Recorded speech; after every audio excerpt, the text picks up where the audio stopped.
What's up, y'all? It's your boy B Majors, the modern day hope dealer, not dope dealer, back again with another one, another episode of season 2 of the High Performance Leadership Podcast, where I'll be bringing you all real leaders who had to go through real pressure and understand what real preparation is all about.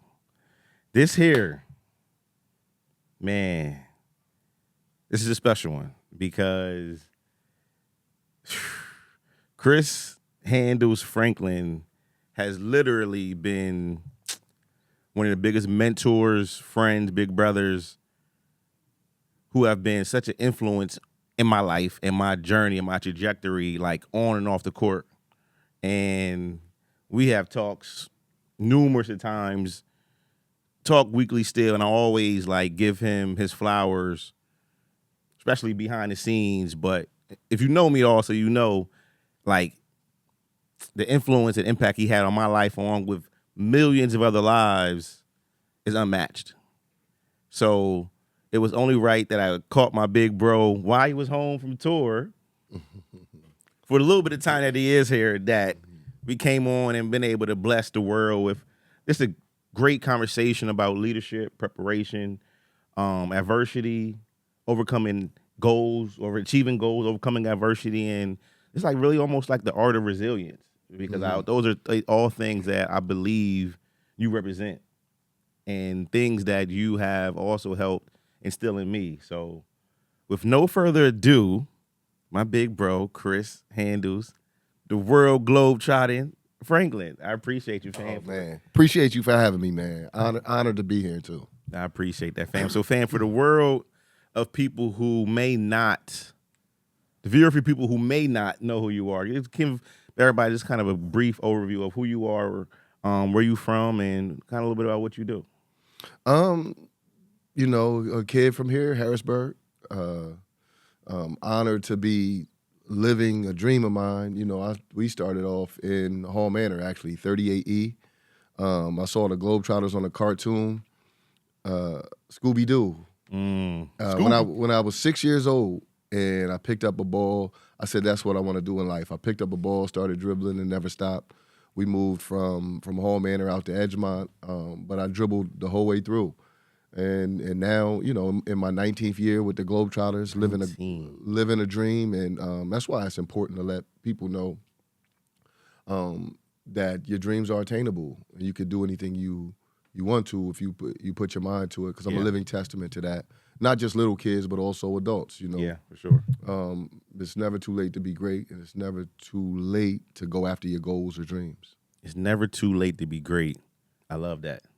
Never too late to be great. And that's true, because there's no age limit or time limit on what a person can achieve throughout their life. Like, there's no limit except the one you set on yourself. Absolutely, absolutely. And, you know, a lot of times people will tell you what you can't do because they can't do it. Yeah. And so when you listen to constant naysayers and people telling you what you can't do, sometimes it'll make you believe it. And so I've learned to, you know, Jay-Z once said, I got to the fork in the road and I went straight. Oh, yeah. You know, I learned to live that way. I try to do what I think is right. I try to go after my goals and tackle them. And I don't listen to naysayers. I try to keep positivity around me. So, fam, we're going to hop right into this. What was the journey like? Because people usually see, like, the current version of a person, right? So if somebody looks at you now, they'll say, man, he's been a Harlem Globetrotter for, 19 years, going on 19 years. Like, they would look at it like it was just, like, overnight. What was the early stages of your journey like before even first becoming a Harlem Globetrotter? Well, first you got to prepare for greatness. And I think we live in a microwave society where people want a steak done in the microwave, right? You got to put in the work. And I think for me, I look at the countless number of hours that I put in just dribbling the basketball. And also, I knew I wanted to be a Globetrotter at an early age, so I would study it like it was a college course. So I knew history and different facts and watched videos and studied that all my life, so I knew it. But then, I mean, I think you prepare for greatness and you wait for an opportunity to seize the moment. And people have those opportunities in life, and when you get that opportunity, after all that preparation of putting in that work, when it's time to seize it, it's time to show the world. And I was blessed enough to show the world in different points of my life, and it just changed the whole trajectory to my life and career. So that even goes back to the N1 days and the Nike days. Yeah. What was those moments like? How did those play a part in your journey? Well, first of all, that opportunity arose because another door shut, right? I wanted to be a Harlem Globetrotter, and I sent them this video, and they invited me to camp. But the day before camp, I didn't get invited because it was an NBA lockout, and all these players that were going to the NBA ended up going to the Globetrotters. And I was stuck the day before. I turned down all my jobs, everything. It was after I received my master's degree. And I just worked at Avenues. Wait, hold on. I'm sorry, fam. Before, I can't let that part fly through. We're talking about your career, but you just said you had a master's degree. Yeah, absolutely. What was your master's degree? Understand, he has a master's degree already as well as this. So I had to stop you because that means you could have went any route if basketball didn't work. You could have done other things because your IP, intellectual property, of getting that master's degree. So before we even go too further about that, speak to the importance of one's education or intellectual property. Well, education has always been important to me. I got a bachelor's and master's degree in social work with a concentration in community organization. And for me, I had an opportunity right out of college to teach at the University of Pittsburgh. And I turned all those things down to go after my dream, which was to be a Globetrotter. So to turn down all of those different job opportunities to try to go after a goal, when it shut down, I was stuck. And I worked at Avenues. Because of that, I started making a name for myself. I ended up moving to Colorado, then I moved to New York City, just trying to make it. And I did the world's best dribbler contest. I was a replacement. I won the whole competition, and got a perfect score, all 10s. Was crowned world's best dribbler, Nike competition, and they said they wanted to do commercials.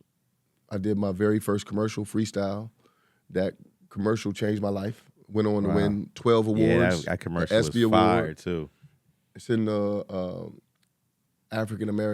Smithsonian African American History Museum forever. And because the Globetrotters told me no, it opened up all these other opportunities, right? So I signed a contract with Nike. After that commercial, ended up filming several commercials, and the Globetrotters eventually came looking for me. Wow. So you know what, fam? I think I do remember that story. If you're telling me how the first time they told you no, how did you feel that very first rejection after hearing that no, and then what made you keep going towards working towards the dream though? Well, when the door closes, sometimes you think it's too late. And I thought it was too late. People told me it was too late. It's too late to make it to the Globetrotters. And I had some level of success in basketball. So I think I was content with it, but I never gave up on my dream. Yeah. But I started listening to people saying, you're too old, your time has passed to be a Globetrotter. So when I finally got that opportunity, first it was a blessing, but I didn't get that opportunity till I was over 30 years old. Wow. That's not when a person is a rookie. Wow. That's not when they start, right? Wow. So when I finally got that opportunity, I thought maybe I would get 5 years in, and now I'm on year 19. So I've learned never to let people define your path or your road. You blaze those trails and you blaze those paths. And a lot of these things that I was doing, I never had something to look and say, okay, you do it this way. Mm-hmm. You do it that way. Even the street ball stuff, there was no lane for street ball before our commercial. So we kind of spawned M1. We kind of spawned doing speaking engagements and touring and just creating a field where there was no field, right? So I think my life has been kind of that way. Wow. Yeah. Fam, so we're saying fam because I think you might have coined the word fam too. I mean, if anybody knows him, he knows he's gonna say, "What's up, fam?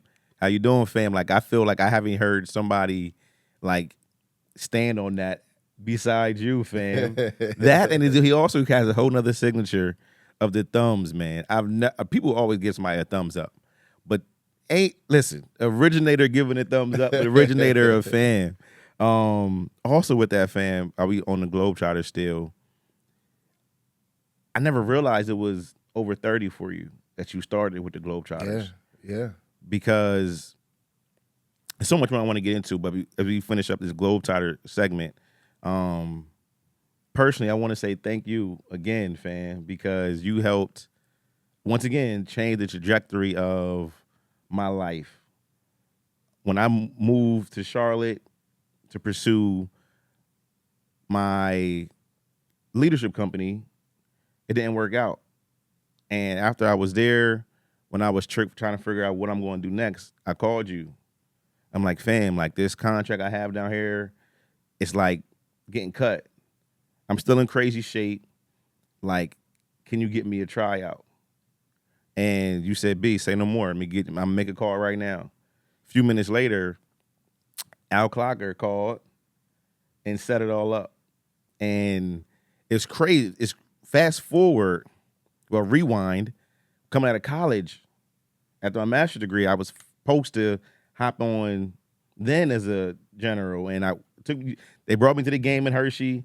I didn't understand what was happening. So I went to get my master's degree and did a few other things. But fast forward, I was about 31, 32, made that call again to you, man. And Al Clarker made that call. And when they flew me down to Jersey, what was the craziest part about going to that tryout?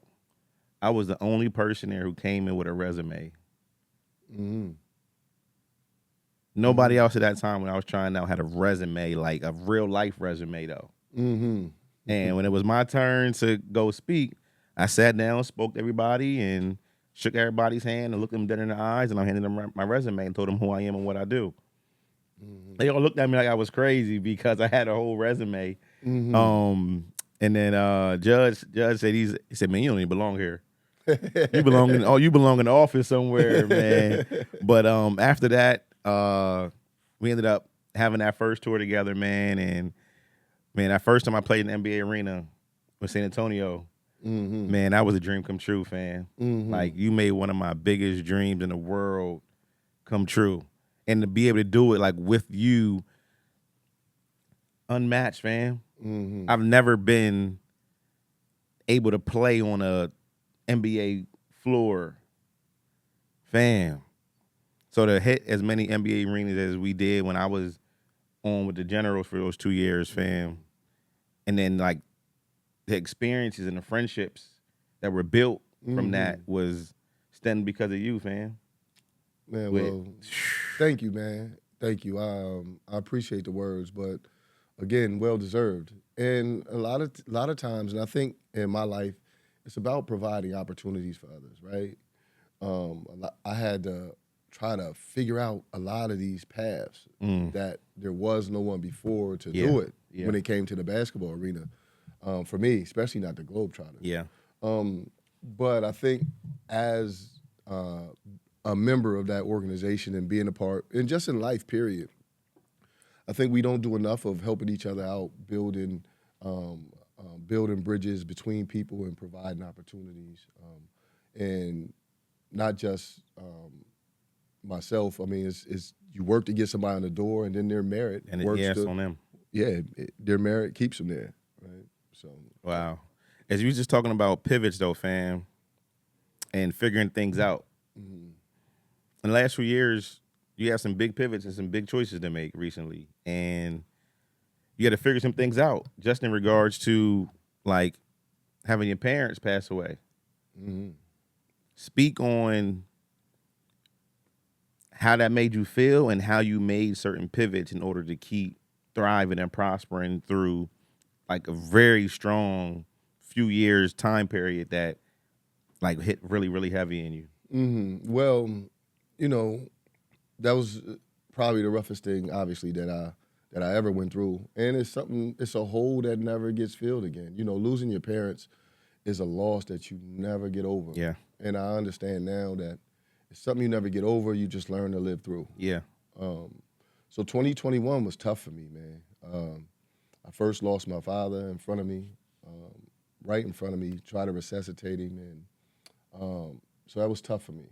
We never saw my father. You know, you look at this strong man all your Yeah. life. So to lose that father figure was tough. Then a couple months later, a good friend of mine, Michael K. Williams, Michael K. Rest in we peace. had a going away party at XL Live. 1 month later, coming back home, he died of an overdose. Great friend of mine, in the height of his career. Uh, then 1 month after that, his brother died, one of my Yeah. frat brothers. Yeah. And then 1 month after that, my mother, she wasn't feeling well. I had to go to fly to Dubai for a tour. I went to Spain, and the day I came home, the next morning my mother passed. So within months, I lost both my parents and a great friend of mine. And man, it was tough. But I think that year shaped the person that I am. Oh, Right. yeah. Yeah. My mother's funeral was on a Friday before Thanksgiving. On Saturday, the day after my mother's funeral, we gave away turkeys in Edgemont. The next day on Sunday, we gave away turkeys in Hall Manor. Yep. And that Monday, myself, business partner Boots, and Reese drove turkeys to Vanderveer Projects in Brooklyn, New York, and handed out turkeys in Brooklyn. 3 straight days. I turned my grief into giving. I remember that. Gave fam. away 700 turkeys in 3 days. And as low as I was at that point, I realized that helping others out made me feel better, right? And I no longer have those, I always had my parents to depend on. And now, okay, what do you want to stand for? What do you want your dash to mean? You have a born date and an end date. What do you want your dash to mean? And I want to live a life of service. Now I know I carry on. They both serve the community, my parents, and I want to live on their legacy. So the more I do to help others, I'm an extension of what they were, what they are, and carrying on their legacy and their name. Wow, fam. Yeah, that was a tough time, man. I remember the talks we had on them times, fam, and like once again, from little bro to big bro, I'm proud of you for standing strong, man, and handling that chest up, chin up, like for real. And times like that aren't always easy. I've been through it, at least for the first part with my father, and those times aren't easy, man. But with that, what are a few lessons that your mom, dad have taught you that still stick with you like today? Well, first, my father was a police officer, right? So, but he was one of those officers in the community that anything happened at any time, somebody come to the house, and he always tried to help people. His service, his dedicated service to community, Yeah. it was instilled in me. And your father, he taught me how to be a man. Yeah. Right? And then my mother was the most compassionate person that I've ever met. She just was one again who would help anybody, and you know, and it's that father. I mean that mother son connection That bond is a special bond. is a man. special bond, man. That's a special bond. So I think that they taught me that, right, to help others. And what leadership is. I mean, leadership isn't about titles, it's about service. So I think I get that gene from them. And, for me, it's about carrying on that legacy and building my own legacy, of course, in the spirit of them. Yeah. Fam, so we also do, I've been able to see you like impact the community. The community is one thing. But fam, when we were on tour, and I've never seen this in real life. You told me the stories, but fam, even at training camp, like the respect level for you and within even just like the Globetrotter family organization, I never witnessed it myself. And man, it gave me chills because you can grow up one place and people already familiar with you, right? And that doesn't taint the legacy, but it's just a level of respect. But I love to see the respect level with people from all over the world respecting you at a level of like greatness.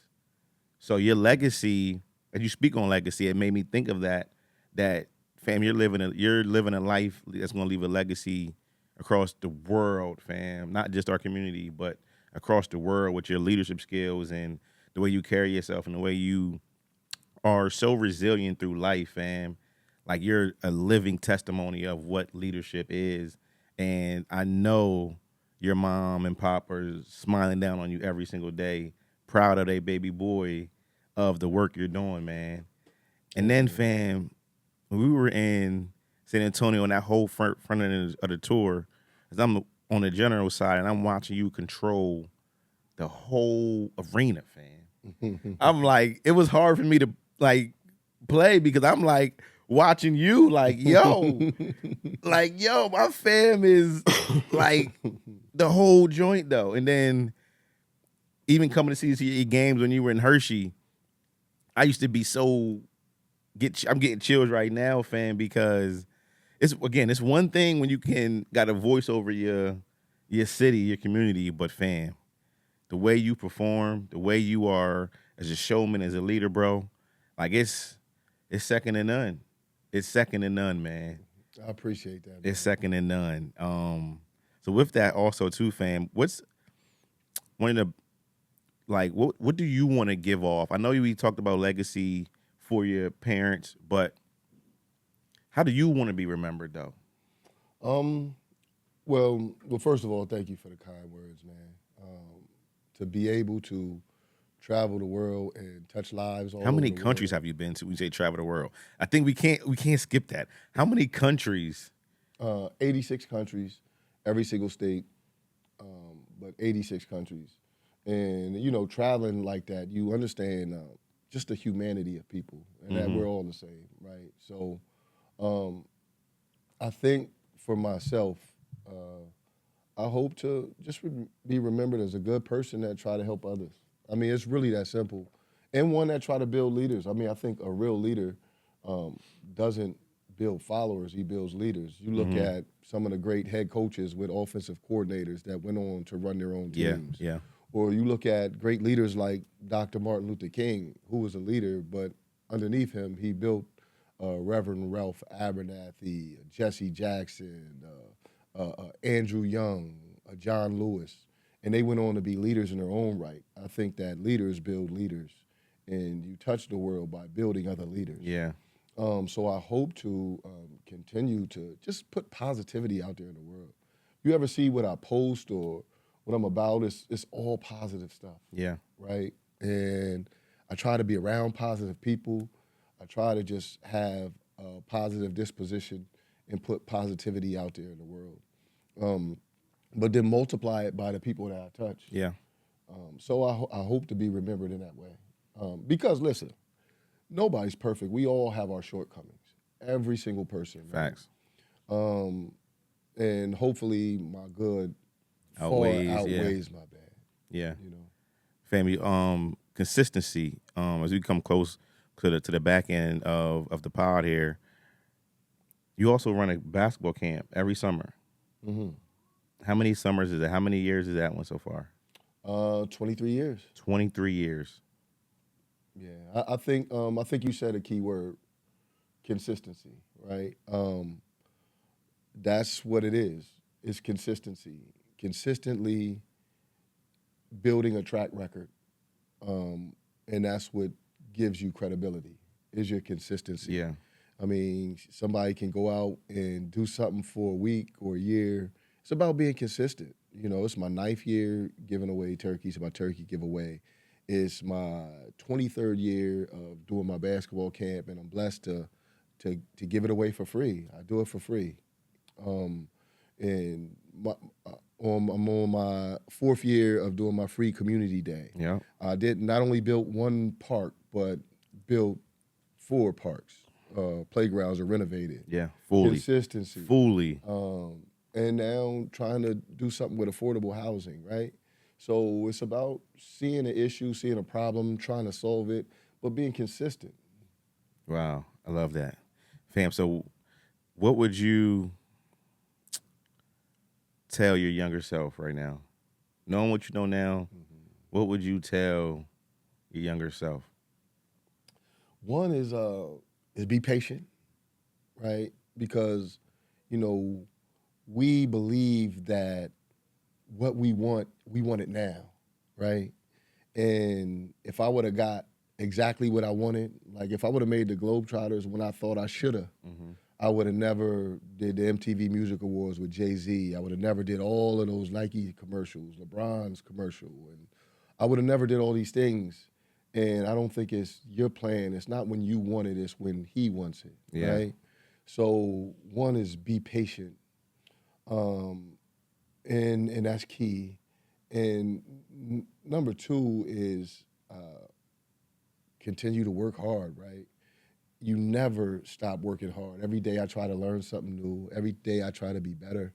And your younger self is so free, Nelly Willy. You're just all over the place, not understanding that it's about the work and continuing to put in the work and always putting in the work. So I think I would tell my younger self to be patient mm-hmm. and to keep working hard. Never stops. I love that. And the 5 keys at camp. Mm-hmm. Let's kind of close. Let's before we close this.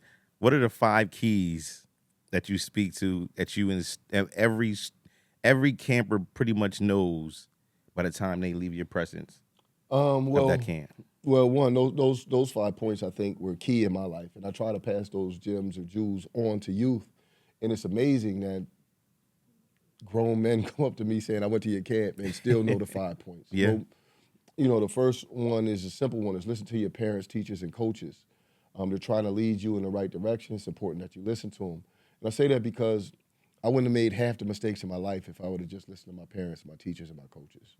I made a lot of mistakes, but if I would have listened to them, they made mistakes so that I didn't have to. Right. Number two is get your education. I'm a firm believer in getting your education, and whether that's in college or whether that's now. I mean, there's so many things that you can do to educate yourself. Um, but I have a master's degree, and I have degrees to fall back on. I went after Mm-hmm. my dream, but Yeah. if I missed, I still had You still. degrees to fall Yep. back on. Three is stay away from drugs. I've seen so many people in life where drugs got a hold of them. They were just as talented, if not 100%. more talented than me, and because they chose to partake in that, they never were able to reach the goals that they wanted.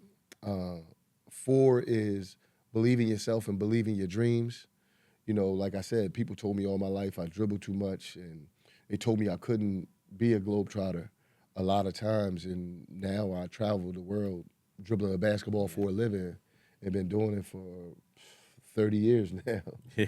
And lastly is keep God in your life. I believe if God is with you, no one could be against you. I'm by no means telling people what to believe in, but for me, those are the things that keep me grounded and I think have helped me become who I am today. You are. Fam. Also, outside of mom and pop, who were some mentors for you? Like so, and I'm asking this because as time evolves, people's names get forgotten, Mm-hmm. right? Or not even probably sometimes never even heard of. So like for me, like your name, Chris Frank, will never go forgotten, no matter how much growth happens throughout my life. As the much growth that's going to keep coming, nobody will never forget Chris Mm-hmm. Frank, and nobody will never forget Sean Lewis. Nobody will ever forget my brother's names, my dad's, mom's parents' names, Will Chase, like Sean Lewis, Des Mangus. People will never forget some people's names. Leland Nelson. Mm-hmm. Some people would never forget some people's names who just had an impact, and the list goes on. But they would Mm-hmm. never forget some names because they were connected to me and helped play such a great role in my life. So, who were some people who played a phenomenal role in your life as well, too? Well, there's so many to name, and I think that's what community is, right? And that's why I'm so heavy on community because so many people were a piece of my success that it's important to pour that back into the community. I mean, I think the legacy of Des Mangus, Kaba Brunson with the Ujima League, or what Cam and Weave did uptown, um, or what Sherm did out the South Side. Mm-hmm. I mean, I think those people who dedicated their lives to the youth in this community is unmatched, right? So that all of those people were great leaders to me. Yeah. But then just the regular men that taught me how to be men. You know, my neighborhood. You know, people's fathers, like Yeah. Joe Heaton's father, Mr. Yeah. Heaton, or Mr. Vaughn, Pharaoh and Abby's father, like those men who took us to football practice or Yeah. took us to the YMCA, like, All appreciate it, and man. got us out of those neighborhoods, man. I mean, it's just my uncles, you know, strong people, my grandfather, like the strong males in my life who helped shape the man that I am today. Um, you know, I pay homage to all of them because Yeah. they showed me how to be a man, right? So, and just the people in the community, they love on you. Your aunts, your neighbors, like all of them have a say in who you become. Yeah. True. So I pay homage to all of them. I think that shows, as you just say, you pay homage, man, and the variety of impact of lives you have, fam, is so magnificent. From little kids who are newborn babies at games to kids at 6, 7 year olds at your camps in your community to the people who you serve at different holiday events for the Handlers Foundation, all the way up through the grown adults who attend all of your entertainment events as well with Handlers and Sampson. Like, it's a beautiful, wide range of impact that you have, and I want to make sure that you also receive your flowers and your recognition for the work that you do, fam. It's unmatched. It's definitely 100%, 1000% appreciated. And fam, you know me, man. I got your back 1 billion%. Mm-hmm. Anytime, any day, I'm a call or text away for you, fam, because it's people like you need to be on that type of pedestal because you represent everything Major Prep even represents is like staying focused on your dreams and your goals, remaining humble as you achieve them. One of the most humblest people, I tell you all the time, Feb, you one of them ones all the time. But again, remaining humble as you achieve certain levels of success that people can only imagine. And then at the last part of it is keep working towards achieving more and doing more, impacting more, fam. So you represent 100% of that.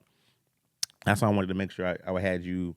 We had some time to come up and fellowship and talk about this on the high performer leadership podcast because you are a high performer leader in my eyes, fam. Thanks for 100%. having me, man, and thank you for the kind words. I appreciate you, brother. Fam, how can people follow you, support your foundation? How can they get connected with you? Excuse me. Well, you can follow me on Chris Handles 14 on Instagram. Ironically, my Instagram got hacked, man, I and remember my that. social media got hacked, and I had to start all over. But Christopher Franklin on Facebook, my other Facebook got hacked, so I had to Yep. start all over with another name, which is something That was different. crazy. But Chris Handles 14 on Instagram, Chris Handles on TikTok, Christopher Franklin on Facebook, and then handlesfoundation.org. Kind of Yeah, I love that. lets people know what we do from the foundation side Yeah, of it. and the foundation is something. I was thank you for letting me be a board member too, man, for the foundation, man. I appreciate that. Yeah. I feel like I'm one of the ones now, man. Well, you are. And that's another thing, you know, not to prolong, but we have to bridge the gap between the generations and the leadership and connect the old with the young and all in between. We Yeah, got to start working together as a collaboration, as a community. I love that. So honored to have you on I board. love that. I love that. Listen, y'all, we had another banger with my fam, Chris Handles Franklin. Listen, make sure you like, subscribe, comment, share with another leader, share with a friend, share with somebody who needs some extra motivation, inspiration. Make sure you follow Chris Handles Franklin. We'll make sure we tag him in the caption below on everything that we post. This is a phenomenal leader, high performance leader who does so much for the community and for the world, man. Uh, World Globetrotter, 19 years, 80 plus countries. Great leader to follow, man. This is another one. We appreciate y'all. This is the High Performance Leadership Podcast. I'm your boy, B Majors, a modern day hope dealer, not dope dealer. You already know when you need hope, I'm the man for the job. Stay focused, remain humble, and keep working. Keep working. Keep working.